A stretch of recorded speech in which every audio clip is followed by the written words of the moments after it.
काय करतात शिवजयंतीला? नाचतायत, डीजे मोठे मोठे. या पद्धतीने शिवजयंती कशी साजरी करू शकता? म्हणजे एखाद्याला जर विचारलं तिथे की तुला काय माहितीये रे शिवाजी महाराजांबद्दल, नाही सांगता येणार.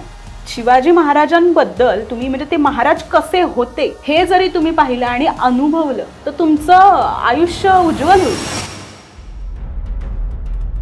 माझी मानसिकता या पद्धतीने चेंज झालीये किंवा यामुळे चेंज झाली. अन्याय सहन नाही केला. मग आपल्याला काय हवंय? तुम्ही संस्कृतीसोबत तुम्ही स्वसंरक्षण करायला पण शिकले पाहिजे. महान पुरुषांबद्दल मुलांना कसं कळणार, कुठून कळणार? तर आपण सांगितल्यावर कळतं. शिवकालीन जे चित्रपट येतात त्याचा मुलांवर प्रचंड परिणाम होतो. आता त्यांचे हिरो ना बदलायला लागले. त्यांना आता स्पायडरमॅन आणि अव्हेंजर्स नाही आवडत, त्यांना तानाजी मालुसरे आवडत. ऍक्च्युली आता म्हणतात लोक की ही आता कला म्हणजे शिवकालीन युद्ध कला आहे, तुम्ही काठ्या घेऊन आणि तलवार घेऊन तुम्ही कुठे आम्हाला नेणार आहे, आम्ही काय करणार आहे याचं. तर तसं नाहीये.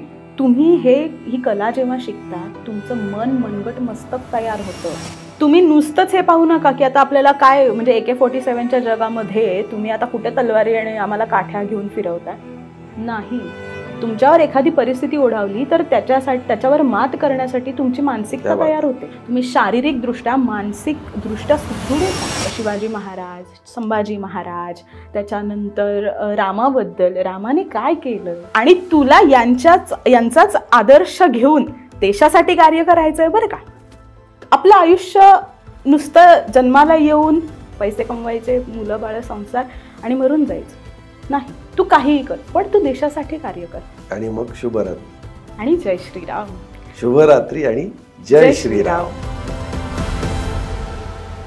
नमस्कार, मी विनोद सातव. आर पारच्या वुमन की बात या शो मध्ये आपल्या सर्वांचं मनापासून स्वागत. तुम्हाला माहिती आहे की दरवेळेला प्रत्येक एपिसोडमध्ये मी आणि माझी सहकारी मुग्धा एक कर्तृत्ववान स्त्री किंवा एखादी कर्तृत्ववान मुलगी हिची आपल्याला ओळख करून देत असतो, तिच्या कार्यकर्तृत्वाची ओळख करून घेत असतो. आज स्टुडिओमध्ये अशीच माझी एक छोटी मैत्रीण आलेली आहे आणि तिची कार्यकर्तृत्वाची गोष्ट, तिचं काय कर्तृत्व आहे हे आपल्या समोर मी मांडण्याचा प्रयत्न करणार आहे. असं म्हणतात की आपलं भविष्य जर उज्ज्वल करायचं असेल तर आपल्या इतिहासाचा अभ्यास केला पाहिजे. आणि आपल्या इतिहासामध्ये आपल्या पूर्वजांनी म्हणजे शिवकालीन इतिहासामध्ये अनेक पराक्रम गाजवलेले अनेक महापुरुष होते. त्यांची परंपरा पुढे चालवण्याचं कार्य अनेक तरुण करत असतात. पण या अनेक तरुणांमधून उठून दिसणारी एक तरुणी आहे की जी शिवकालीन आपली जी कला आहे आणि शिवकालीन आपलं जे वैभव आहे ते पुढच्या पिढीपर्यंत घेऊन जाण्याचं काम करते. मी आपल्या सगळ्यांसमोर आमंत्रित करतो आपली छोटी मैत्रीण. आणि आता ती छोटी राहिलेली नाहीये, तिच्या कार्याने ती मोठी झाली आहे आणि आपण तिच्याशी गप्पा मारूयात.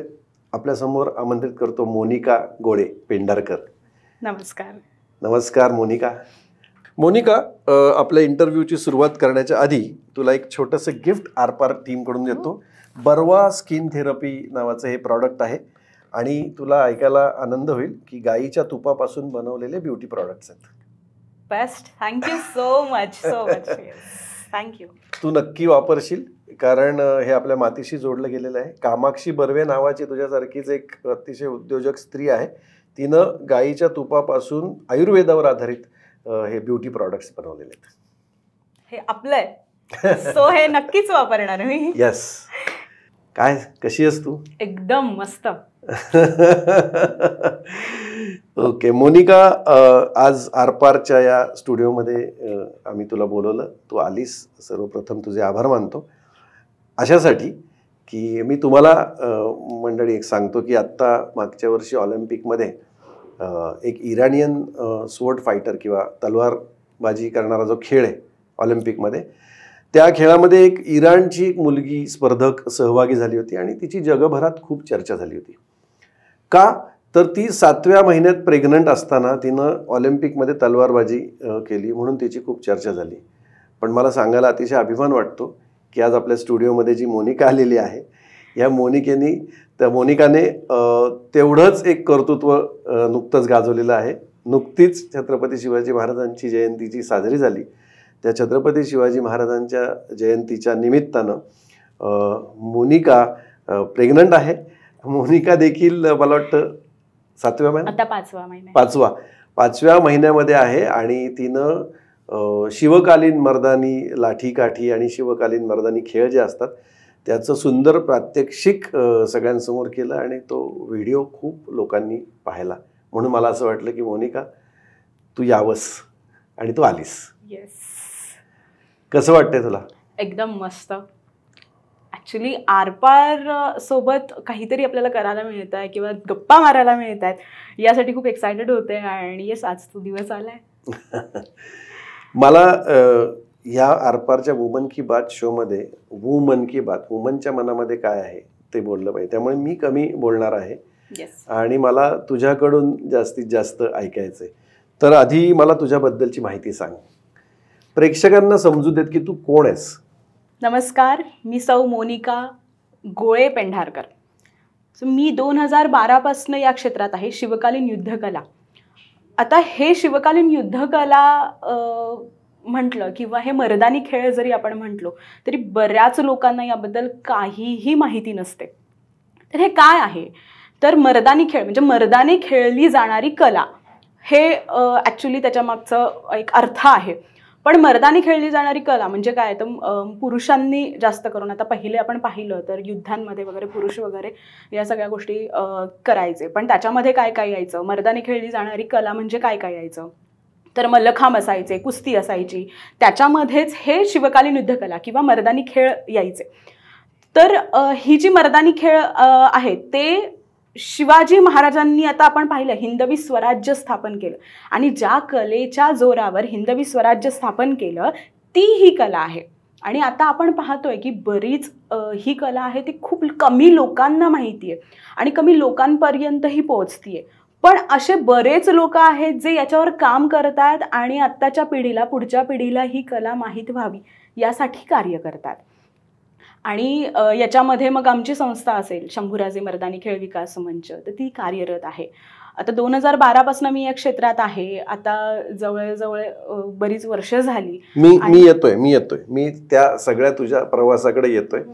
मला अगदी सुरुवातीला की शिवकालीन युद्धकला किंवा शिवकालीन मर्दानी खेळ यामध्ये नक्की काय काय असतं?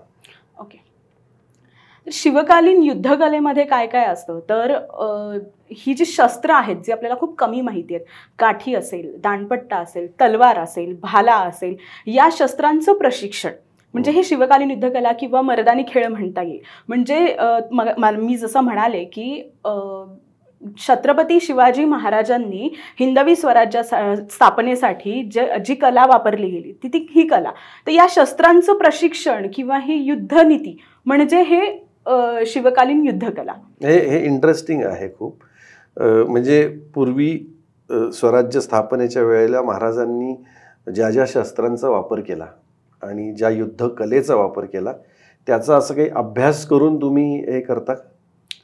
हो, कारण ही कला ॲक्च्युली आता आपण पाहतो की आपल्या पूर्ण भारतामध्ये ही प्रसिद्ध आहे किंवा ती वेगवेगळ्या राज्यांमध्ये वेगवेगळ्या नावाने ती ओळखली जाते. तमिळनाडूमध्ये असेल किंवा आपल्या केरळमध्ये असेल कलरीपयट्टू या नावाने ओळखली जाते. बंगालमध्ये आहे ती लाठीखेला म्हणून वापरली जाते. आणि आपल्या महाराष्ट्रामध्ये आपण जे बघतो की ते लाठीकाठी किंवा मर्दानी खेळ किंवा शिवकालीन युद्धकला या नावाने ती ओळखली जाते. तर असे बऱ्याच राज्यांमध्ये पूर्ण भारतामध्ये ही वेगवेगळ्या नावाने ती आहे.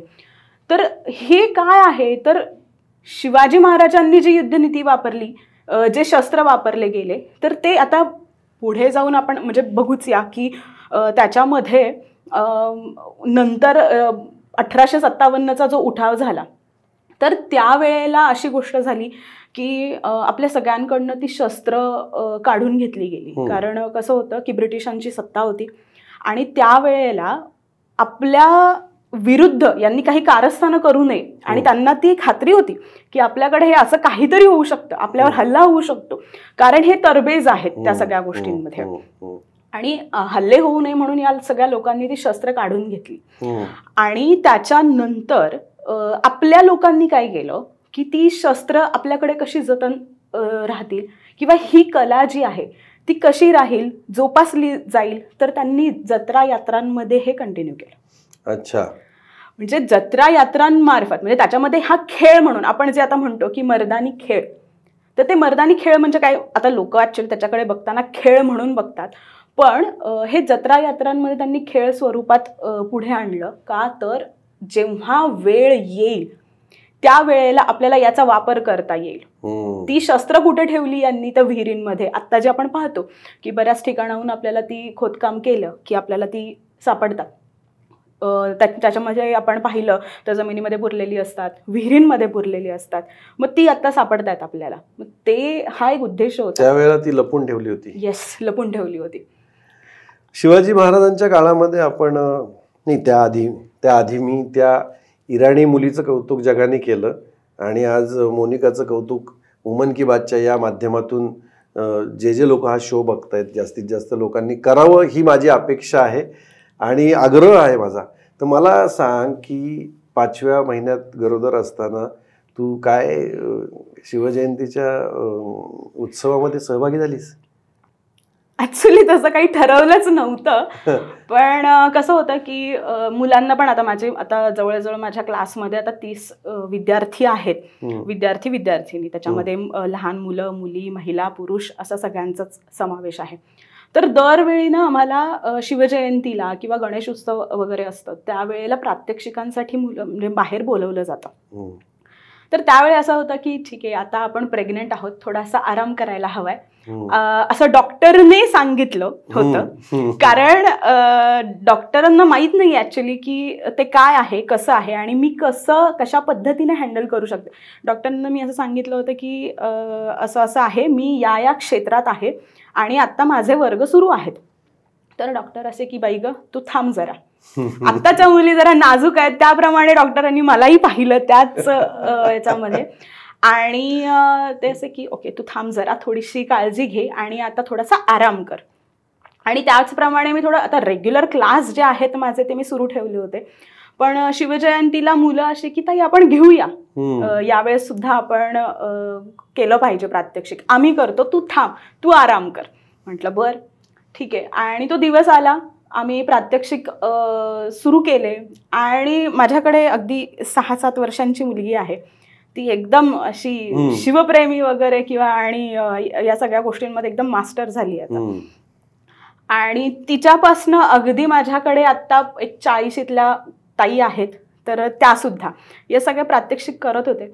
आणि एकदम ते सगळं पाहताना मला ना असं फील होत होतं की नाही मी का बसलीये, मी केलं पाहिजे. मला आता आपण जे म्हणतो त्या डोहाळे वगैरे जे म्हणतो ते कितपत खरं आहे आणि काय ते माहित नाही, पण मला खरंच त्यावेळी डोहाळे लागले असं म्हणता येईल, कारण मला इच्छा झाली खूप. तू लाईन दिलीस आमची याची. तुला मला लागले शस्त्रांचे डोहाळे, खरंच म्हणता येईल. कारण त्यावेळेला मला शांत बसवतच नव्हतं आणि मी अशी की मी करू का. त्या ज्या मी तुम्हाला सांगितलं 40ल्या ज्या ताई आहेत माझ्यासोबत, तर त्यांना मी म्हटलं मला खरंच आता राहवत नाहीये, मी करते, एक काठी तरी फिरवते. ती अशी की अगं तुला डॉक्टरांनी नाही सांगितलंय, तू जरा थांब, आराम कर जरा. पण नाही, शेवटी मी ते केलं. घरी कोणालाही माहित नव्हतं, मी घरी सांगून आले होते असं की नाही मी आज काही करणार नाहीये, माझी मुलंच करणार आहेत, सो मी आज निवांत आहे. तर ती परिस्थिती अशी आली की नाही मी केलंच ते. आणि साहजिक आहे की मला माहिती आहे मी कितपत करू शकते आणि कुठल्या गोष्टीची काळजी घेतली पाहिजे. तर इतक्या वर्षाच्या अनुभवानंतर थोडा स्पीड माझा काठीचा कमी आला, पण ते मी केलं आणि ते लोकांना प्रचंड आवडलं. क्या बात आहे, वा वा वा वा. कारण मी त्याच्यावर नंतर मला सुचलं की आपण एक रील बनवूया आणि लोकांसमोर एक वेगळा आदर्श ठेवूया. कारण आत्ता काय होतंय की प्रेग्नन्सी म्हटलं की थोडं, आणि साहजिक आहे की आत्ता महिलांकडे बघताना किंवा मुलींकडे बघताना खूप नाजूक आहेत किंवा त्यांनी खूप काळजी घेतली पाहिजे. बाई ग हे करू नकोस, तू आराम कर. पहिल्या बायका कशा होत्या, काय होतं म्हणजे डोहाळे वगैरे. आता जिजाऊ मातांचा पण विषय घेतला तर काय म्हणजे त्यांना कसले डोहाळे लागले होते, तलवारी चालवत होते, घोडेस्वारी करत होते. आपण काय म्हणजे साहजिक आपण हा विचार करतो की आता खाणं पिणं वगैरे सगळ्याच गोष्टी चेंज झाल्यात, पण कुठेतरी आपली संस्कृती म्हणजे मी हा विचार केला की माझ्या पोटात जो वंश वाढतोय किंवा जे बाळ वाढतंय त्याला आपली संस्कृती दिली पाहिजे. क्या बात आहे. देशासाठी त्यांनी काहीतरी केलं पाहिजे. हे आमचं ऍक्च्युली माझं आणि माझ्या मिस्टरांचं हे रोजचं, आम्ही ऍक्च्युली बोलतो रोज बाळासोबत. आम्ही सुरू केलं आणि आम्हाला रिस्पॉन्स मिळतोय. आता 5व्या महिन्यात आम्हाला रिस्पॉन्स मिळतो. एक खास करून जास्त तर बाबासाठी, बाबाला रिस्पॉन्स खूप छान मिळतो. आणि त्या आम्हाला काही गोष्टी कळतात जे आता आपण बघतो की एखादा प्राणी जर एखाद्या कडे असेल तर त्याचं रोजचं काय शेड्यूल आहे किंवा त्याला काय हवंय, आत्ता तो काय बोलतोय हे जसं कळतं त्या पेरेंट्सला, तसं आम्हाला आमच्या बाळाचं कळतंय की त्याला काय पाहिजे किंवा त्याला काय आवडतंय. आम्ही प्रश्न केले की काहीतरी एक चुळबुळ सुरू होते जी ज्याच्या मार्फत आम्हाला कळतं की हा हे आवडतंय किंवा हे पाहिजे. आणि आम्ही सतत देशप्रेम, शिवाजी महाराज किंवा इतिहास याच्यावर बोलतो. कारण आम्हाला आमच्या दोघांचंही किंवा आमच्या सर्व कुटुंबाचं असं म्हणणं आहे की आपल्याला जे कार्य करायचंय ते देशासाठी करायचंय. वा. आणि आत्ता गर्भसंस्कार, देश, धर्म, प्रेम, शिवबा याच्याशिवाय काहीच क्या बात आहे. मला मोनिका या क्षणाला असं वाटतंय की असं म्हणतात की प्रत्येक घरात एक शिवबा जन्माला यावा. मला असं वाटतं की प्रत्येक घरात अशी एक मा जिजाऊ पाहिजे. शिवबा आपोआप येतील. छान वाटतंय. हे एक तर तू 5व्या महिन्यात गरोदर असताना लाठीकाठीचं प्रशिक्षण महाराजांच्या प्रेरणेतून केलंस, हे तर कौतुकाचं आहेच आहे. हे करताना म्हणजे ते तुला शांत बसवलं नाही आणि शस्त्रांचं डोहाळं लागलं आणि लाठीकाठी आणि युद्धकलेच्या त्या सगळ्या अवजारांचं तुला डोहाळं लागलं आणि तू ते डोहाळं स्वतःचं पुरवलंस, त्याबद्दल तुझं कौतुकच आहे. आणि तू असंही म्हणालीस की पूर्वीच्या काळातल्या स्त्रिया आणि आत्ताच्या काळातल्या मुली, तर ह्यांचा सगळ्यांचा प्रेग्नन्सीकडे बघण्याचा, आणि कारण शेवटी हे एक तुमचा पुनर्जन्म असतो. पण ह्या सगळ्यातून माझ्या असं लक्षात येत आहे की स्त्री ही खूप कणखर आणि सक्षम असतेच, शरीराने पण असतेच आणि मनाने तर जास्त असते. हे त्याच्यातून आपल्याला बघायला मिळतंय. खरंच आहे. खरं तर स्त्री ही स्वतःला ओळखायला चुकतीये असं मला वाटतंय, किंवा आपलाच स्त्रीकडे बघण्याचा दृष्टिकोन चुकतोय का हे आपण पाहायला पाहिजे. कारण आपल्याकडे किती अनुभव आहेत आणि किती असे उदाहरणं आहेत की कित्येक जिजाऊ माता असतील, राणी लक्ष्मीबाईंनी काय केलं, पाठीवर बांधून लढाया लढल्या ना त्या. आत्ता आपली परिस्थिती अशी नाहीये की आपण लढायचंय आपल्याला पाठीवर घेऊन बाळाला वगैरे, नाही. आता आपले कुटुंबीय पण असतात जे आपल्या बाळाला सांभाळू शकतात, आपण आपलं कार्य करू शकतो, असे पण आहेत. पण स्त्रीने आपल्यातली कला, आपण किती बळकट आहोत किंवा आपण किती धाडसी आहोत या गोष्टीकडे पाहिलं पाहिजे. स्वतःला ओळख पहिले की काय कार्य आपण करू शकतो. कारण आतापर्यंतची उदाहरणं भरपूर आहेत. जिजाऊ मातांनी पूर्वीपासून हेच पाहिलं की म्हणजे पारतंत्र्यात आपण आहोत आणि आपण काहीतरी केलं पाहिजे हे त्यांच्या मनात आलं. त्यांनी असा विचार केला का कुणीतरी हे केलं पाहिजे बरं का. त्यांनी विचार स्वतःचा केला, मी काय करू शकेल. लहानपणापासून पारतंत्र्यात सगळं अनुभवलं आणि स्वतंत्रात आपल्याला कसं जाता येईल यासाठी त्यांनी कार्य सुरू केलं. कसं केलं तर बाळ जेव्हा पोटात होतं, शिवाजीराजे जेव्हा पोटात होते तेव्हापासून त्यांनी कार्य सुरू केलं. तेव्हापासनं त्यांनी रामायणाच्या कथा आणि या सगळ्या सुरू केल्या, जेणेकरून बाळाला देशाप्रती प्रेम वाढावं, धर्माप्रती प्रेम वाटावं आणि यासाठी कार्य त्यांनी पुढे सुरू करावे. यासाठी काम कुठे कधी केलं, बाळ नंतर आल्यावर आपण करूया बरं का असं जसं केलं पाहिजे, नाही. त्यांनी आधीपासूनच सुरुवात केली. रामायण महाभारत सांगायला सुरुवात केली आणि ते बाळ म्हणजे डोहाळे पण तसेच लागले. आता आपण जे म्हणतो की जो अंश आपल्या पोटी येतो तर त्याने ठरवलेलं असतं की आपण कुठल्या घरात जायचंय, आपल्याला जे कार्य करायचंय ते आपण कोणाच्या पोटी आपण गेल्यानंतर ते कार्य सफळ होणार आहे. आणि अशा पद्धतीने शिवाजी महाराजांनी जिजाऊ मातांना निवडलं की त्यांना माहिती होतं आपलं कार्य जे आहे ते या मातेच्या पोटी गेल्यानंतरच पूर्ण होणार आहे. आणि अशा पद्धतीने ते कार्य आपण पाहतोच की काय म्हणजे आपण जे आत्ता ओके आहोत, व्यवस्थित बसलोय, आम्ही छान पद्धतीने आमचं कार्य करतोय, ते फक्त आणि फक्त शिवाजी महाराजांमुळे. आणि त्यांची प्रेरणा जी पुढे घेतली सगळ्यांनी ते म्हणजे आपल्याला माहितीच आहे. पण या सगळ्या गोष्टींकडे आपण पाहिलं पाहिजे. शिवाजी महाराज जन्माला आले, त्यांना कसं घडवलं, कशा पद्धतीचे संस्कार दिले, हे आपण थोडं पाहिलं पाहिजे. मोनिका, आता तू काय आता लवकरच तू माता होणार आहेस, आई होणार आहेस आत्ता, कारण बाळाला बरोबर घेऊनच फिरतीयस तू. आता किती महिने प्रेग्नंट आहेस तू? आता 5वा महिना सुरू आहे, लवकरच 6वा सुरू होईल. तर काय बाळाशी संवाद चालू असतो तुझा? रोज सुरू असतो आणि तो प्रचंड महत्वाचा आहे. आपण म्हणजे जे म्हणतो ना, आता लोक असे म्हणतात की शिवाजी जन्माला यायला पाहिजे, तर त्यासाठी आधी काय हवंय, काय महत्वाचं आहे? जिजाऊ होणं महत्वाचं आहे.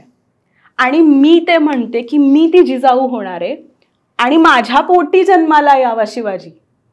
शिवाजी महाराजांनी माझ्या पोटी जन्म घ्यावा. आता व्हिडिओ जो व्हायरल झाला त्याच्यामध्ये बऱ्याच लोकांनी असं म्हटलंय की शिवाजी महाराज येणार तुझ्या पोटी, माता जिजाऊंचे हे सगळे लक्षणं आहेत वगैरे. ते मला खूप भारी वाटतंय, कारण मी जो एम ठेवलाय, मला जे पाहिजे त्या गोष्टी होत आहेत माझ्याकडनं आणि लोक याचं मला एक काय म्हणतो कन्फर्मेशन देत आहेत की येस तू करतेस ते खूप छान आहे आणि त्या प्रकारेच आहे. माझा नवरा जो आहे शार्दूल, तो वीणा वर्ल्डमध्ये टूर मॅनेजर आहे. सो तो सतत फिरतीवर असतो, आता युरोप मध्ये वगैरे आहे. आणि आम्ही आता कसं करायचं कॉन्टॅक्ट वगैरे, तर आमचा रोजचा ना एक कॉल असतो जो एक माझ्यासाठी असतो आणि एक बाळासाठी असतो. म्हणजे बाळासाठी ऍक्च्युली व्हॉइस नोट तो पाठवतो.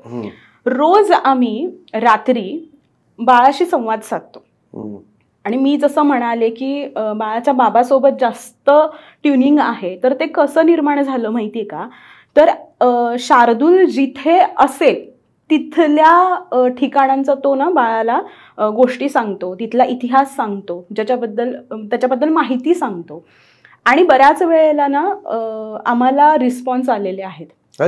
म्हणजे आम्ही एक वेळ त्याने ना सचिन तेंडुलकर बद्दल सांगितलं बरं का, माहिती सांगितली, कोण आहे सचिन तेंडुलकर आणि त्यांनी काय केलेलं आहे, कसं केलेलं आहे.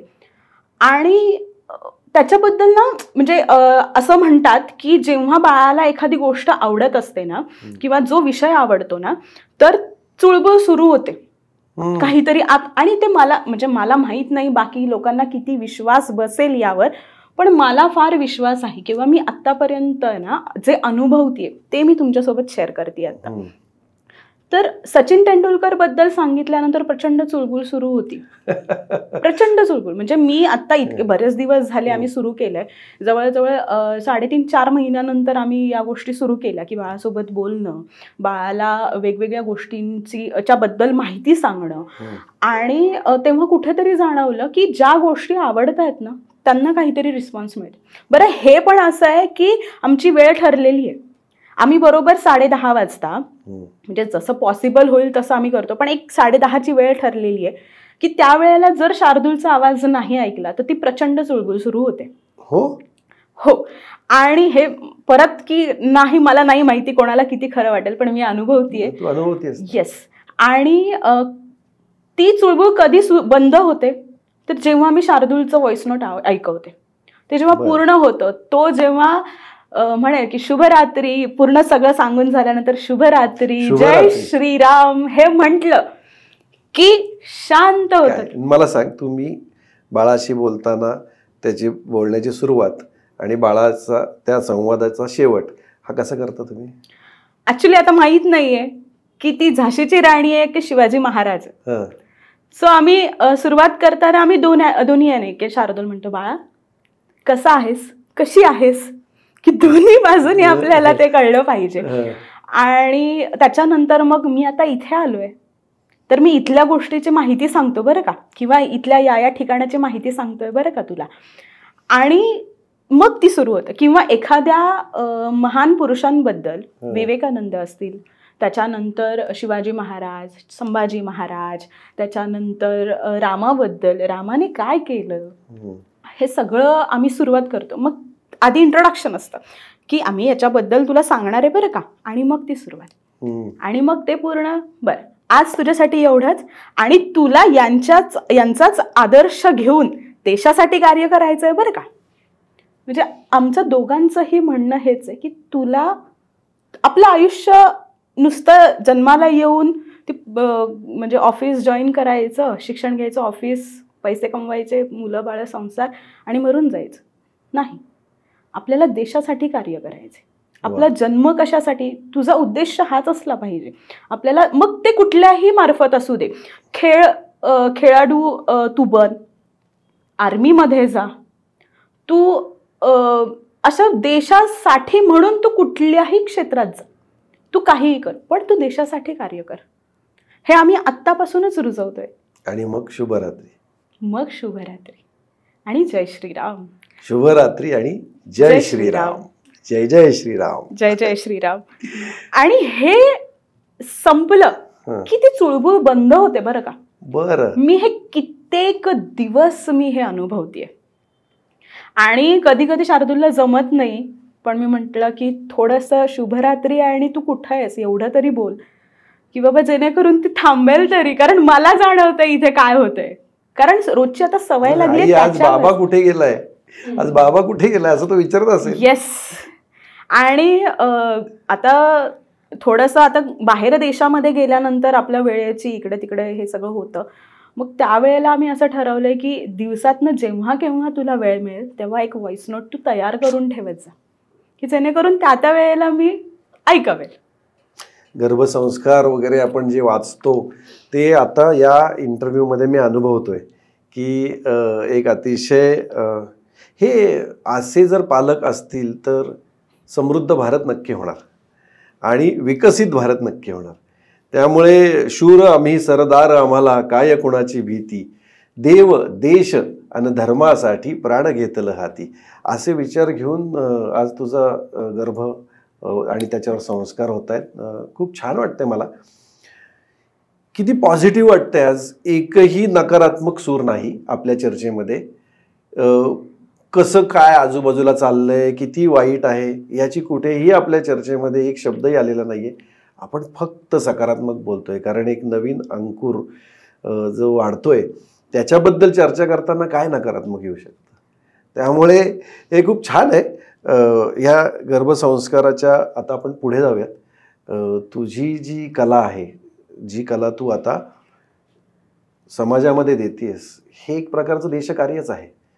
आणि तुम्ही दोघं नवरा बायको ते करताय, तुमची टीम आहे. हे सगळं करता करता लहान मुलांपासून 40शीतल्या तरुणांपर्यंत तू ही कला पोहोचवतेस. त्याचबरोबरीने सेलिब्रिटींना देखील तू ट्रेनिंग दिलंय असं मला समजतंय. ते काय आहे? आमची संस्था आहे शंभूराजे मर्दानी खेळ विकास मंच, जी चिंचवडची आहे. आणि माझे गुरु प्रद्योत पेंढारकर असे आम्ही, म्हणजे मी आणि माझ्या संस्थेने असं बऱ्याच चित्रपटांना हे शिकवलेलं आहे. कारण आता आपण पाहतोय की शिवकालीन जे चित्रपट येत आहेत त्याचा मुलांवर प्रचंड परिणाम होतोय, की त्यांना आता त्यांचे हिरो ना बदलायला लागलेत. त्यांना आता हे स्पायडरमॅन आणि ॲव्हेंजर्स नाही आवडत आहेत, त्यांना तानाजी मालुसरे आवडत. मला असं वाटतं, मी तुला थोडंसं मध्ये थांबवतो, त्यांचे हिरो हेच होते, मधल्या काळात बदलले होते. आता त्यांना पुन्हा जागेवर आणण्याचं काम तुझ्यासारख्या मुली करतायत, प्रद्योत सारखे तुझे गुरु करतायत आणि शार्दूल सारखा तुझा लाईफ पार्टनर करतोय. त्यामुळे तुमच्या सगळ्यांना सॅल्यूट आहे. पुढे सो हे ना कुठेतरी असं व्हायला लागलं की आता दिग्पाल दादाचे किती छान चित्रपट ज्याच्यामध्ये खरा इतिहास दाखवला गेलाय, आपले मावळे कसे होते त्यांच्याबद्दल पुन्हा आता मुलांमध्ये प्रेम निर्माण व्हायला लागलंय. आणि ही गोष्ट खूप महत्वाची आहे. म्हणजे आपण पुन्हा जर हे पाहिलं की आपल्याला मुलांना देणारे हे संस्कार जे आहेत ते किती महत्वाचे आहेत, किंवा घरामध्ये चर्चा झाली पाहिजे की म्हणजे आता महान पुरुषांबद्दल मुलांना कसं कळणार, कुठून कळणार, तर आपण सांगितल्यावर कळतं. पण हे चित्रपटांमधनं जास्त आता मुलांना मिळायला लागलंय. आपण दाखवले पाहिजे चित्रपट, ते थिएटरला त्यांना घेऊन गेलं पाहिजे. ऐतिहासिक मराठी सर्व सिनेमे आपल्या मुलाबाळांना, आजी आजोबांना, वडिलांना, मित्रमंडळींना, कुटुंबांनी जाऊन पाहिले पाहिजे. मी एक तुम्हाला म्हणजे एक उदाहरण पण देते. माझ्याकडे जे आहे, माझ्याकडे एक मुलगी आहे, लहान आहे ती, अगदी आता 6-7 वर्षाची, मी मगाशी जसं सांगितलं. तर मी ना 10 वर्षापासून पुढच्या विद्यार्थ्यांना प्रशिक्षण देते. आणि तिच्या आईने फोन केला मला की माझी मुलगी ना इतक्या वर्षाची आहे, पण तिला फार आवड आहे. तर असे फार आवड आहे असणे म्हणणारे ना बरेच जण मी पाहिलेत. आणि आल्यावर मग काही दिवस ते लहान मुलं, त्याला काय म्हणजे इंटरेस्ट असणार याच्यामध्ये असं म्हणून मग ते जायचे. पण हिचं काहीतरी वेगळंच होतं. मी तिच्या आईला बऱ्याच वेळा म्हटलं की नाही, ती खूप लहान आहे, तिला कळणार पण नाही काही. पण ती म्हटली की नाही, तुम्ही तिला 1-2दा येऊ देत आम्हाला, ती करते का पहा आणि मग तुम्ही ठरवा. म्हटलं बरं ठीक आहे. आणि ती मुलगी ना यायला लागली क्लासला, तिला मी शिकवायला लागले. तिची आवड इतकी वेगळी होती, म्हणजे मीच ती लहानपणीची की काय. किंवा म्हणजे मी बऱ्याचदा तिच्या आईला सुद्धा म्हटलेलं आहे की मला जर मुलगी झाली ना तर ती अशी असेल. क्या बात आहे. म्हणजे आपण आता बऱ्याच ठिकाणी बघतो की लहान मुलांना खूप वेगळे वेगळे विचार, किंवा त्यांना असं काही ऐतिहासिक आणि या गोष्टीची हे म्हणजे काही माहितीच नसते. पण ती मुलगी पुन्हा बघा की आता जे करोनाचा पिरियड होता त्याच्यामध्ये तिच्या आईने काय केलं, तर हे जे दिग्पाल दादाचे सगळे चित्रपट आहेत की नाही, ते तिला दाखवले. सगळे तोंडपाठ आहेत तिला ते चित्रपट. पण त्याच्या हो. आणि ती सांगते पण, मला कोण आवडतं, तानाजी मालुसरे आवडतात मला. हो. आणि हे सगळं आहे ना, त्यांचे सगळे डायलॉग वगैरे तिला सगळे पाठ आहेत. आणि तिला इतिहासाबद्दल गोडी निर्माण झाली. तिला वाटलं की आपणही शस्त्र शिकले पाहिजेत. म्हणजे किती फरक पडतो. आणि चित्रपटांचा किती परिणाम होतो. नक्कीच परिणाम होतो, 100% परिणाम होतो. आता छावा चित्रपट बघा, फक्त मराठीच काय तर सर्व भाषेतले लोक जाऊन छावा सिनेमा बघतायत. आपल्या शंभूराजांची म्हणजे इतके वर्ष कोणाला माहितीच नव्हतं हे. चित्रपटामुळे ते कळलंय. आणि मला असं वाटतं की ग्लॅमर कोशंट हा खूप वर्क करतो या मुलांवर. आणि छोटी जी मुलं मुली ज्यांना तू हे प्रशिक्षण देतेस, त्यांच्या मानसिकतेवर काय परिणाम होतो हे खेळ शिकल्यामुळे? त्याच्यासाठी पण माझ्याकडे एक छान उदाहरण आहे. नक्कीच. कारण म्हणजे बरेच मुलं आता ऍक्च्युली या शिवकालीन युद्धकलेकडे पाहताना लोक खेळ या पद्धतीने पाहतात, किंवा खेळ आहे हे बरं, चला थोडं विकेंडला काहीतरी मुलांना पाहिजे म्हणून लावलेला वर्ग, किंवा आता सुट्ट्या पडल्यात शाळांना तर काहीतरी आता आपण केली पाहिजे ना ऍक्टिव्हिटी मुलांना, ते म्हणजे आपल्याला शांतता मिळावी म्हणून लोकांनी पाठवलेलं असतं. आणि तसेच म्हणजे त्यांना इतिहास आणि हे शस्त्र आपण काय शिकायला चाललो याच्याबद्दल काही एक माहिती नसते. पण इथे आल्यानंतर आता माझ्याकडे एक मुलगा होता, ज्याच्या आईने अनुभव शेअर केला की मला कुठून तरी कळालं, माझ्या भावाने सांगितलं, माझ्या बहिणीने सांगितलं आणि मी म्हणून लावला क्लास. इथे आल्यानंतर तो मुलगा अगदी शांत होता बरं का, म्हणजे फार बोलायचा पण नाही, काही नाही. आणि त्याला जवळजवळ 1 वर्षभर झालं. म्हणजे आपण कुठलीही गोष्ट लगेच शिकत नाही किंवा त्याचा परिणाम आपल्यावर लगेच होत नाही, त्याचा सराव करावा लागतो. 1 वर्षभरानंतर वगैरे ना. आणि मी ना आता प्रात्यक्षिकं करते मुलांना घेऊन, कारण त्यांची स्टेज डेअरिंग वाढते. ॲक्च्युली आता म्हणतात लोक की ही आता कला म्हणजे शिवकालीन युद्धकला आहे, तुम्ही काठ्या घेऊन आणि तलवार घेऊन तुम्ही कुठे आम्हाला नेणार आहे, आम्ही काय करणार आहे याचं. तर तसं नाही आहे.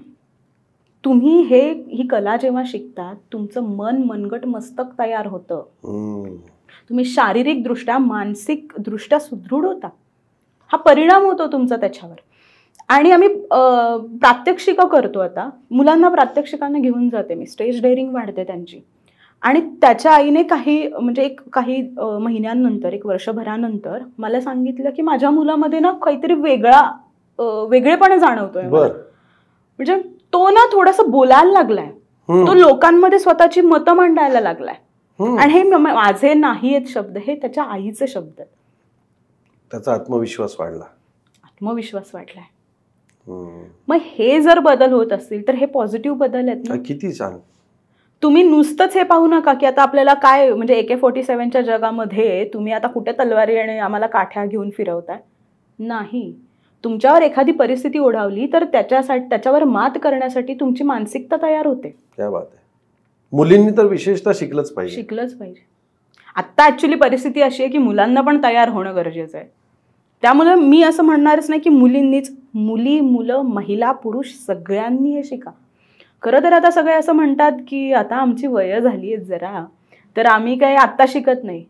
नको, तुम्ही हे शिका, तुम्ही शिकू शकता. म्हणजे 60 वर्षाचा माणूस पण शिकून गेलाय आपल्याकडे. क्या बात आहे. मग त्यामुळे तुमची जर मानसिकता असेल, तुमची जर आवड असेल, आवड कधी निर्माण होईल? जेव्हा तुम्हाला आजूबाजूच्या सगळ्या गोष्टी माहिती असतील, तुमचे आई वडील तुमच्यावर काय संस्कार करतायत ते मॅटर करतं. आणि तुमची आवड जर असेल तर तुम्ही या गोष्टी नक्कीच करू शकता. या चित्रपटामध्ये जेवढे कलाकार तू सांगितलंस, तर अशा काही कलाकारांना देखील तू ट्रेनिंग दिलंयस? हो, ट्रेनिंग दिलंय आम्ही. सोनाली कुलकर्णी यांना पण दिलंय आम्ही ऍक्च्युली, पण तो चित्रपट पुढे थोडासा गडबडला. पण सोनाली कुलकर्णी आहेत, अजय पुरकर आहेत, त्याच्यानंतर चिन्मय दादा आहे, चिन्मय मांडलेकर, वा, अशा बऱ्याच यांना. आणि परत आमच्या संस्थेने राणादा जो आहे त्याला पण दिलेला आहे, हार्दिक दादा.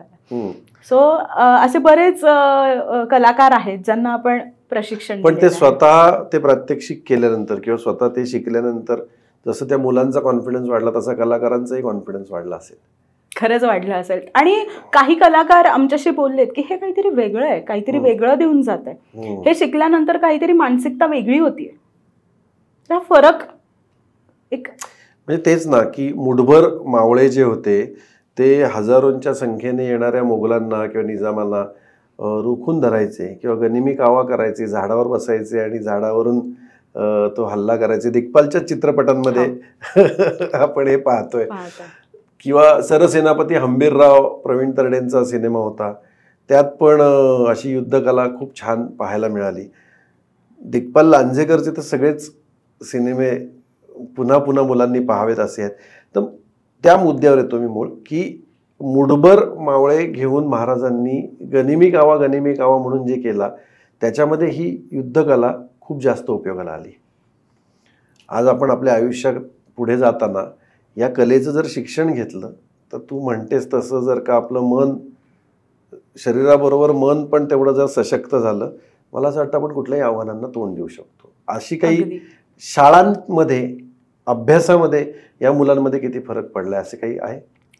ऍक्च्युली आता आमचं खूप प्रयत्न होतं किंवा बऱ्याच या संस्था ज्या आहेत, ज्या मर्दानी खेळाचे प्रशिक्षण देतात, यांनी प्रयत्न केले की हे शाळेच्या सिलेबसमध्येच यायला पाहिजे.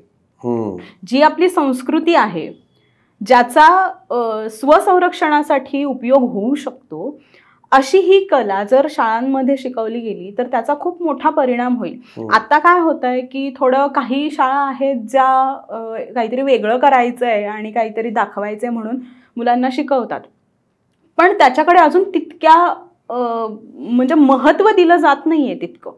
ते शाळांमध्ये सगळ्या कंपल्सरी केलं पाहिजे, ते शिकवलं गेलं पाहिजे. मुलांच्या मानसिकतेवर खूप परिणाम होणारे, शारीरिकदृष्ट्या त्यांच्यावर खूप परिणाम होणारे. सो या गोष्टी खूप महत्त्वाच्या. मला असं वाटतं की चित्रपटांमधून तर हे युद्धकला, शस्त्रकला दाखवली जातेच. आरपारच्या माध्यमातून देखील आम्हाला या कलेला जास्तीत जास्त ग्लॅमर द्यावा असा वाटतो.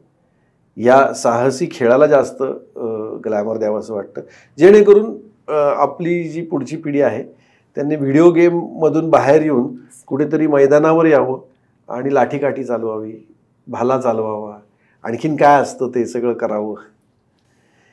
मोनिका, तू आता मुलांना आणि मुलींना शिकवते, मला 2 प्रश्न तुला विचारायचे, पण त्या आधी एक प्रश्न विचारतो की तू यात कशी आलीस मुळात. ते महत्वाचं आहे ना, ते राहिलं ना आपलं. येस. सो ऍक्च्युली काय झालं की मी लहानपणापासून हे पाहत आली आहे. मी कोकणातली आहे आणि माझ्या घरातच म्हणजे माझे दादा असेल, काका असतील, आजूबाजूचे सगळे वगैरे हे आखाडा होता एक गावामध्ये. आणि मी जसं म्हणाले की हे जत्रा यात्रांमध्ये पूर्वीपासून चालत आलं. कोकणातनं लग्नाच्या वरातीत करतात. गाव कुठलं? माझं पाली, रायगड. आणि ते जत्रा यात्रांमध्ये केलं जायचं आणि हे लग्नाच्या वरातीत करतात. आणि मग ना असं मी लहान होते खूप आणि मी ते पाहायचे की हे काहीतरी वेगळं आहे बरं का. मला जसं आता शिवजयंतीला झालं की नाही हे मला करायचंय आता, मी अशी शांत नाही बसू शकत, तसं मला काहीतरी वाटलं त्यावेळेस की मला शिकायचंय. आणि गावामधली पहिली मुलगी होते जे मी हे शिकले होते. आणि आम्ही इकडे राहायला आलो पुण्यामध्ये आणि असं झालं की मला ते शिकायची वेळ आलीच नाही, ते झालंच नाही पॉसिबल. पण इथे आल्यानंतर शंभूराजे मर्दानी खेळ विकास मंचने एक शिबिर आयोजित केलं होतं 2012 साली आणि त्याचं पॅम्पलेट आलं होतं माझ्या शाळेत. असं झाल्यानंतर मग ते कसं आधीच शिकायची होती, ओढ होती आणि मग ते झालं. पूर्ण शाळेमध्ये फक्त मी एक मुलगी होते जे या शिबिरामध्ये गेले होते. आणि 2012 साली मी हे शिबिर केलं आणि जाणवलं की हे आपल्याला करायचंय, यात आपल्याला खूप चांगलं. वयाच्या कितव्या वर्षी केलं तू? मी ना तेव्हा 8वीत होते. 12-1 वर्षाची, 12-13 वर्षाची असेल. 12-13 वर्षाची असताना शिकायला सुरुवात केली. तेव्हाच शिकायला सुरुवात केली आणि ती आवड निर्माण झाली. त्याच्यामध्ये कंटिन्यू पुढे आता आणखी काही शिकायची इच्छा निर्माण झाली. आणि म्हणजे मी आता जी संस्था चालवतीये शंभूराजे मर्दानी खेळ विकास मंच, त्याच संस्थेच्या अंडर मी सगळे शिकले वगैरे आणि तिथूनच पुढे माझा सगळा खेळ सुरू झालाय. आणि हे शिकत असताना बरेच ठिकाणाहून मी शिकले. कोल्हापूरला वगैरे जाऊन शिकले, बरेच इथे पिंपरी. मला वाटतं कोल्हापूरला ते चंदगडला आहे ना एक अशी काहीतरी एक संस्था आहे ना. संस्था आहे एक सव्यसाची गुरुकुल म्हणून. सव्यसाची गुरुकुल. त्यांचं कार्य ही खूप छान आहे. म्हणजे त्यांनी पूर्ण वेळ हे या कलेसाठी दिलेला आहे. ती एक खूप छान गोष्ट आहे की त्यांचा अभ्यास प्रचंड आहे. ऐतिहासिक म्हणजे शस्त्र आणि शास्त्र या दोन्ही गोष्टींचा समावेश त्याच्यामध्ये आहे. आणि या गोष्टी मी शिकत गेले, आवड निर्माण झाली आणि असं वाटलं कुठेतरी मोठे मोठे होत गेल्यानंतर जेव्हा समाजात वावरायला लागले त्यावेळेला असं कुठेतरी वाटायला लागलं की या कलेची आत्ता गरज आहे. ही कला जशी मी शिकली आहे तशी मला आणखीन मुलींना, महिलांना हे शिकवली पाहिजे, त्यांच्यापर्यंत पोहोचवली पाहिजे. आणि मग तो नंतरचा प्रवास माझा सुरू झाला. तुझ्यात काय फरक पडला? मी खरं सांगू, मी अजिबात बोलत नव्हते लहानपणी. म्हणजे असं मी घाबरायचे प्रचंड की आता हे असं झालं, ते तसं झालं. पण जशी जशी मी शिकली आहे ना, म्हणजे माझा स्वतःचा अनुभव असा आहे की मी आता कणखरपणे एखाद्याला तोडूच शकते. म्हणजे नादी लागला असता तू संपला असं, म्हणजे याच भाषेमध्ये की तेवढी मानसिकता माझी आता तयार झालेली आहे. तू वाईट नाही, माझ्याबद्दल वाईट बोलायचं नाही, तू माझ्याबद्दल वाईट विचार करायचा नाही. मी तुला ते सहन, मी खमकी आहे तेवढी की मी तुला सहन नाही करू शकणार तेवढं आणि नाही करणार. समोरच्याला भीतीच वाटली पाहिजे. म्हणजे आता ऍक्च्युली असं होतं की माझे व्हिडिओ वगैरे पाहून आणि स्पीड वगैरे थोडा काठीचा, शस्त्रांचा पाहून बऱ्याच लोकांचे असे रिप्लाय, अरे तुझा नवरा तर तुला घाबरूनच असेल म्हणून. म्हणजे असं होतं की मग बाकीच्या लोकांनी घाबरलंच पाहिजे मला. म्हणजे तो एक माझ्याकडे बघण्याचा दृष्टिकोन लोकांचा चेंज झाला की मी एकतर माझी कला संस्कृती जपतीये आणि मी त्याचबरोबर मी स्ट्रॉंगही होतीये, शारीरिक दृष्ट्या, मानसिक दृष्ट्या. आता जर माझ्याकडे ही कला नसती तर 5व्या महिन्यामध्ये मला असं काहीतरी करावं असं वाटलंच नसतं किंवा माझ्यामध्ये हे धाडस आलंच नसतं. 5व्या महिन्यात असा उद्योग केलास तर सासूबाई, घरचे लोक, नवरा रागवले नाहीत का? एक असं आहे की मी घाबरत आल्यानंतर घरी असं सांगितलं की आई, मी हे केलं बरं का, मी शार्दूलला सांगितलं, शार्दूल मी हे केलं बरं का. पण त्यांच्याकडूनही मला असं होतं ना की ओके, सांभाळून केलंस ना. आमच्या घरामध्ये वातावरणच तसं आहे, म्हणजे आमच्या दोघांचं जुळलं पण तसंच की आमचे विचार. आणि आपण म्हणतो की नाही, आता आजकाल अशी परिस्थिती आहे की नवऱ्यासोबत पत्रिका न बघता पत्रिका जुळली नाही पाहिजे, सासू सोबत जुळली पाहिजे. तर ते ना आमच्या बाबतीत फार आहे. म्हणजे बऱ्याच, आता शार्दूल बऱ्याच वेळेला ना बाहेर असतो आणि लग्नाच्या आधीपासून आहे ना आईंचं आणि माझं ट्युनिंग फार छान आहे. त्यांचे विचार ऍक्च्युली त्या पण खूप वेगळ्या फील्डमध्ये आहेत. त्या बिल्डिंग पेंटिंग कॉन्ट्रॅक्टर आहेत. म्हणजे आमच्या घरामध्ये सगळेच वेगवेगळ्या क्षेत्रातले. आणि असं की घरी आल्यानंतर ओके ठीक आहे, तू केलंस ना, तू सांभाळून केलंस ना, तुला त्रास नाही ना होते काही, ठीक आहे. म्हणजे सपोर्ट. आणि मी आतापर्यंत करतीये, माझं आता वर्ग सुद्धा सुरू आहेत अजून सुद्धा, ते त्यांच्याच पाठिंब्याने. इव्हन मी म्हणजे आमचं आत्ताच किंवा त्या आत्ताच मला असं सांगतात की पुढे जाऊन जोपर्यंत तुला आता 3 महिन्याचा जो काही काळ आहे पुढचा, बाळ झाल्यानंतर ती आराम कर, विश्रांती तुझी झाली की मग तू कम्फर्टेबल असेल तर तू तुझं कार्य परत सुरू कर. बाळाला सांभाळायला मी आहे. वा वा वा. सो आमच्या घरामध्ये इतकं छान वातावरण आहे. सासूची तुझी पत्रिका जुळली का? एकदम 100% म्हणायला लागेल. ते नाही का ते 36 गुण वगैरे जुळतात तसं. म्हणजे त्यांचा खरं पाठिंबा आहे. म्हणजे लग्न झाल्यानंतर सुद्धा अशी परिस्थिती असते काही घरांमध्ये की नाही, तू हे काम केलं पाहिजेस, तू हे कर आणि मग बाहेरचं काय करायचं असेल ते कर, आधी स्वयंपाक करून जा, आधी हे करून जा, हे काम केलं पाहिजेस. त्या लिटरली मला अशा म्हणायच्या की बरं तुला जायचंय का कुठे, तुझं वेळ जुळत नाहीये का, मी करते हे, तू जा. बरं त्या पण रिकाम्या आहेत का? नाही आहेत. त्या पण एक बिझनेस वुमन आहेत आणि त्या भारतातल्या पहिल्या महिला आहेत ज्या या क्षेत्रात आहेत. त्या सुद्धा मॅनेज करून माझ्यासाठी, म्हणजे माझी शिबिरं असायची, मी दिवसभर बाहेर असायचे, कुठे मी प्रात्यक्षिकांसाठी जायचे. तर कधीही मला कुठलं, म्हणजे जसा माझ्या माहेरच्यांनी मला सपोर्ट केला तसाच माझ्या सासरच्यांनी पण सपोर्ट केला की तुला तुझं कार्य करायचं ना, तू जा, तू निघ, मी बाकीचं घरचं बघते. अजून सुद्धा म्हणजे काळजी प्रचंड घेतात घरातली प्रत्येक व्यक्ती. वा. म्हणजे बघ की आज युद्धकला, शस्त्रकला, गर्भसंस्कार, तुझं बालपण, ही सगळी कला शिकत शिकत शिकत आपण तुझ्या सासूबाईंपर्यंत पोचलो. आणि मला असं वाटतं की तुझ्या सासूने वू मन की बात समजून घेतली आहे.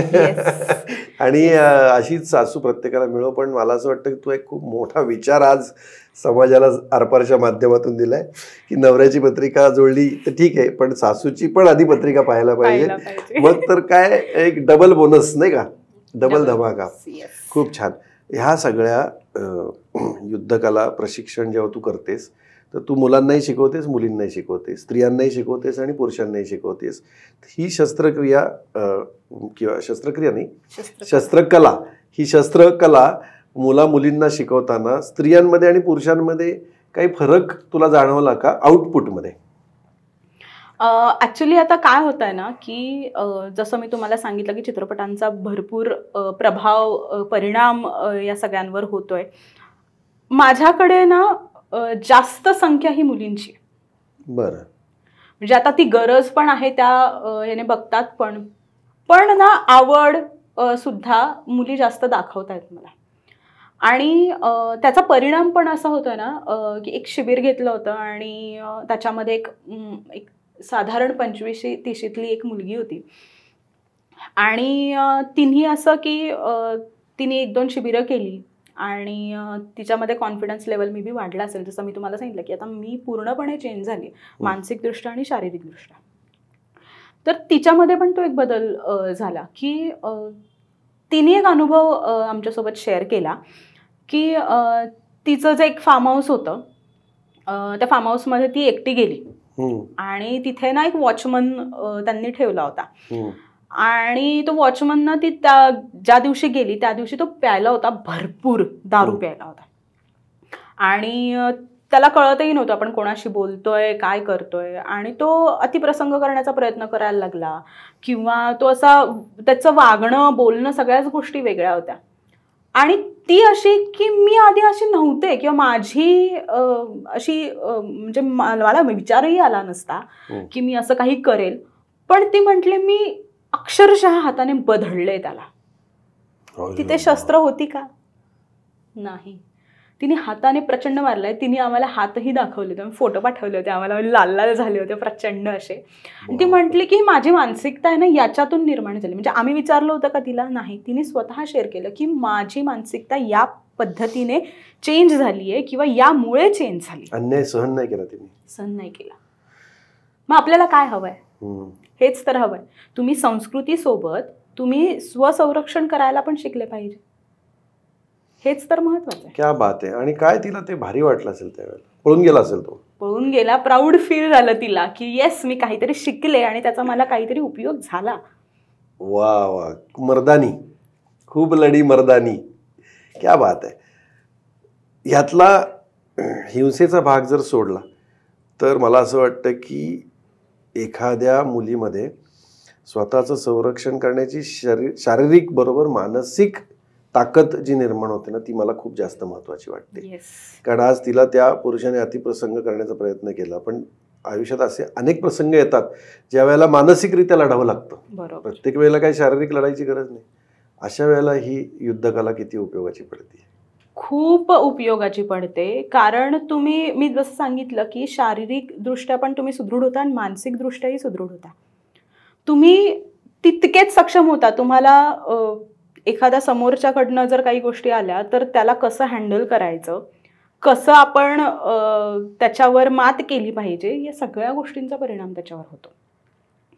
तुम्ही कसं. आणि आता ॲक्च्युली कसं होतंय की आता जी लहान मुलं वगैरे आहेत त्यांना पहिलं माहीत नसतं आपण काय शिकायला आलोय काय नाही. नंतर मग ते तयार होतात. आमचं असं असतं की तुम्ही फक्त हे शस्त्र चालवायला शिकू नका, तुम्ही त्याच्या मागचा इतिहास पण जाणून घ्या. आम्ही थोडं गडकिल्ल्यांबद्दल सांगतो. ती शस्त्र कोणी कोणी चालवली, त्या शस्त्रांबद्दल माहिती असते. आता शंभूराजे मर्दानी खेळ विकास मंचकडे जवळजवळ 500 ते 600 खरी शस्त्र आहेत जी युद्धामध्ये वापरली आहेत. मग ते बऱ्याच वेळेला त्याच्याबद्दल माहिती दिली जाते. किंवा गडकिल्ल्यांबद्दल आपले सगळे योद्धे आहेत, मावळे आहेत, त्या मावळ्यांबद्दल माहिती सांगितली जाते. आणि मग ते थोडंसं कुठेतरी त्यांच्या मनात आवड निर्माण होते आणि आपण काय शिकतोय याची एक हे असतं की बाबा हां आपण काहीतरी चांगलं शिकतोय. आपला इतिहास थोडा स्ट्रॉंग होते. कारण घरी आहे ना आजकाल बोललं जात नाही आहे. कारण आपण इतिहास सांगितला किंवा थोर पुरुषांचे जर उदाहरणं दिली तर आपण मुलांना तसं घडवू शकू ना. त्यांच्यामध्ये विचार कसे निर्माण करणार? तर यांचे जर उदाहरणं दिली तर आपण येऊ शकू. मग मानसिकदृष्ट्या तसे सक्षम होतील ना मुलं. मुलांमध्ये पण फरक पडलाय. मुलांमध्ये फरक पडलाय. वागणं बोलणं या गोष्टी. कारण 4 चौघांमध्ये कसं वागायचं, कसं बोलायचं. आपण जर सांगितलं शिवाजी महाराज असे होते तर आपण कसं वागलं पाहिजे, आपोआप तसं वागायला लागतात. त्यांच्याबद्दल आदर निर्माण व्हायला लागतो. मग आम्ही थोडंसं काय करतो की मग घरी कसं वागलं पाहिजे, तुम्हाला पालकांसोबत कसं वागलं पाहिजे किंवा तुम्ही एकमेकांशी बोलताना कसं बोललं पाहिजे, म्हणजे या गोष्टी पण महत्त्वाच्या. आम्ही त्याच्यावर सुद्धा काम करतो. किती छान. छत्रपती शिवाजी महाराजांचा आदर्श घेऊन त्यांच्यासारखं वागता बोलताचा प्रयत्न तरी केला पाहिजे.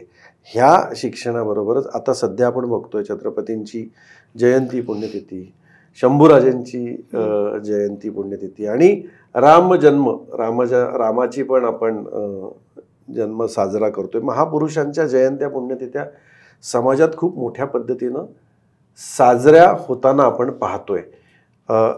केलंच पाहिजे. आपल्या महापुरुषांच्या जयंत्या आपण नाही करणार तर पुढची पिढीला कसं करणार? तर ह्या जयंत्या पुण्यतिथ्या कशा साजऱ्या व्हायला पाहिजेत? एक इतिहास अभ्यासक म्हणून संस्कृती पुढे घेऊन जाणाऱ्या तरुण मुलींना तू संस्कृती तुझ्या माध्यमातून देतेस, तर ह्या महापुरुषांच्या जयंत्या आपण नक्की भविष्यात कशा साजऱ्या केल्या पाहिजेत असं मोनिकाला वाटतं? आत्ता खरं तर परिस्थिती इतकी वाईट आहे. म्हणजे आपण असंही म्हणूया की चित्रपटांमार्फत किंवा आत्ता सोशल मीडिया या सगळ्यांद्वारे प्रत्येक मुलं मुली महिला तरुण सगळ्यांमध्ये प्रचंड प्रमाणात आपलं देश प्रेम किंवा शिवाजी महाराजांबद्दल प्रेम, रामाबद्दल प्रेम, संभाजी महाराजांबद्दल प्रेम निर्माण होतंय. पण आपण पाहतोय काय करतात शिवजयंतीला, नाचतायत, डीजे मोठे मोठे. या पद्धतीने शिवजयंती कशी साजरी करू शकता? म्हणजे एखाद्याला जर विचारलं तिथे की तुला काय माहितीये रे शिवाजी महाराजांबद्दल, नाही सांगता येणार. तुम्ही शिवाजी महाराजांची पुस्तकं वाचा, त्यांनी काय केलेत पराक्रम. शिवाजी महाराजांबद्दल तुम्ही म्हणजे ते महाराज कसे होते हे जरी तुम्ही पाहिलं आणि अनुभवलं, अंगीकारलं, तर तुमचं आयुष्य उज्ज्वल होईल. तुम्ही शिवजयंतीला असं डीजेवर नाचून वगैरे काही नाही. आता गल्ली बोळ्यांमध्ये जसं आपण म्हणतो की गणपती साजरे करतात, असे मंडळ स्थापन झालेली आहेत, तसेच शिवजयंती सुद्धा करतात. रामनवमी असेल, आता ॲक्च्युली आता कालच म्हणजे जेव्हा रामनवमी झाली त्यावेळेला चिंचवडमध्ये असं दृश्य होतं की डीजेवर एकदम विचित्र पद्धतीने वेगवेगळी गाणी लावलेली आहेत आणि त्याच्यावर नाचतात. त्याचा काही एक उपयोग नाहीये. तुम्ही फक्त तुमची एक काय म्हणतो ना, एक आवड तुमची जोपासताय आणि त्या रोडवर आपलं मस्त मोठमोठ्या आवाजात डीजे वगैरे लावताय आणि नाचताय. हे ना 14 एप्रिलला पण महामानव डॉक्टर बाबासाहेब आंबेडकरांची जयंती साजरी केली जाते. तर किती चांगल्या पद्धतीने साजरी करू शकतो आपण. खूप चांगल्या पद्धतीने. मला तर वाटतं त्यांचे विचार किती थोर होते. त्यांनी लढाया लढल्या कशासाठी? ज्या काही वैचारिक लढाया लढल्या त्या कशासाठी लढल्या, कोणासाठी लढल्या, काय त्यांचं त्याच्या मागचं उद्देश होतं ते आपण घेत नाही आहोत. ते आमचे होते हेच घेऊन आपण पुढे जातोय, पण त्यांचे विचार नाही आहेत तुमच्या मनामध्ये. शिक्षणासाठी किती महत्व दिलेलं आहे शिक्षणाचं त्यांनी, आणि तेच आपण घेत नाहीये. उपयोग नाहीये या सगळ्या गोष्टींचा. तुम्ही त्यांचे विचार, ते काय म्हणत होते, त्यांनी कशासाठी लढलं, या सगळ्या गोष्टी तुम्ही विचारात घ्या. ते कसे होते, ते कसे वागले, ते कसे जगले, या गोष्टी मनात घ्या. पण म्हणजे बरेच लोक म्हणतात, आपण म्हणतो की शिवाजी महाराजांना आपण डोक्यावर घेऊन नाही नाचलं पाहिजे, डोक्यात घेतलं पाहिजे. डोक्यात त्यांचे विचार डोक्यात घेतले पाहिजेत ना. तुम्ही नुसतंच आपलं नाचताय, हे करताय, शिवजयंती साजरी करताय, याला काहीच एक अर्थ नाहीये. आत्ता जे आमचं रिसेंटली जे आत्ताचे मी प्रात्यक्षिक केलं ते मला फार आवडलं की त्या मंडळाने काय केलं होतं. काही मोठा गाजावाजा नाही, डीजे नाही, काही नाही. शिवाजी महाराजांची मूर्ती तिथे होती आणि त्याची आरती पूजा वगैरे ते सगळं रोजचं व्हायचं, वेगवेगळे कार्यक्रम व्हायचे. आम्हाला शिवजयंतीनिमित्त तिथे बोलवलं होतं, प्रात्यक्षिकं झाली, काही थोतांड नाही. छान त्यांचे विचार साजरे होतील किंवा विचार लोकांपर्यंत पोहोचतील असं काहीतरी कार्यक्रम तुम्ही करा ना. या पद्धतीने तुम्ही रॅली काढायच्यात काढा, तुम्ही काहीतरी मेसेज लोकांना मिळेल असं काहीतरी करा ना. वा, बघ ना, आता वारीतही वारकरी नाचतात की, पण त्या नाचाचा त्रास होतो का कोणाला? टाळ मृदंगावर ते तल्लीन झालेले असतात विठुरायाच्या भक्तीमध्ये. तसं शिवाजी महाराजांच्या भक्तीमध्ये आम्ही तल्लीन होऊ शकतो, पण त्याच्यासाठी डीजेची काय गरज आहे? बरं, डीजे आहे आणि गाणी कुठली आहेत? गाणी पण महत्वाची आहेत ना. तुम्ही कुठली गाणी लावताय, कशावर नाचताय, हे महत्वाचं आहे. तुम्ही हिंदी गाणी वगैरे अशी विचित्र गाणी लावताय आणि तुम्ही त्याच्यावर असं धांगड धिंगा करून नाचताय, त्याला काही एक अर्थ नाहीये. शिवाजी महाराज डोक्यावर नाही तर डोक्यात घेऊन आपण जगलं पाहिजे. प्रत्येक घरात शिवबा जन्माला येतोच, पण प्रत्येक घरात एक जिजाऊ मोठी झाली पाहिजे. शिवबा आपोआप येतील. मोनिका सारख्या एका तरुण मुलीशी गप्पा मारून मला तर खूप मजा आली. आणि मला असं वाटतं की आजच्या वुमन की बातमध्ये मोनिका आणि तिच्या संपूर्ण कुटुंबियांनी ज्या पद्धतीनं एक छान सकारात्मक जीवनशैलीमध्ये कुटुंब तिचं ते एकत्र राहत आहेत आनंदानं, अशीच सगळी कुटुंब आनंदाने राहिली पाहिजेत. आणि ती म्हणते तसंच महापुरुषांच्या जयंत्या नक्कीच साजऱ्या केल्या पाहिजेत, पण त्या नाचून नाही तर त्यांच्याबद्दल वाचून साजऱ्या केल्या पाहिजेत. याच नोटवर आजच्या वुमन की बातमध्ये मोनिका तू आलीस, त्याबद्दल तुझ्या विचारांचं सोनं तू दिलंस. आणि मला असं वाटतं की लवकरच तुझ्या बाळाचंही सीमोल्लंघन होईल आणि वाट बघू आम्ही. आरपारतर्फे तुझ्या येणाऱ्या बाळाचं खूप खूप खूप स्वागत आणि तुझ्या सुदृढ आरोग्यासाठी खूप साऱ्या शुभेच्छा. धन्यवाद.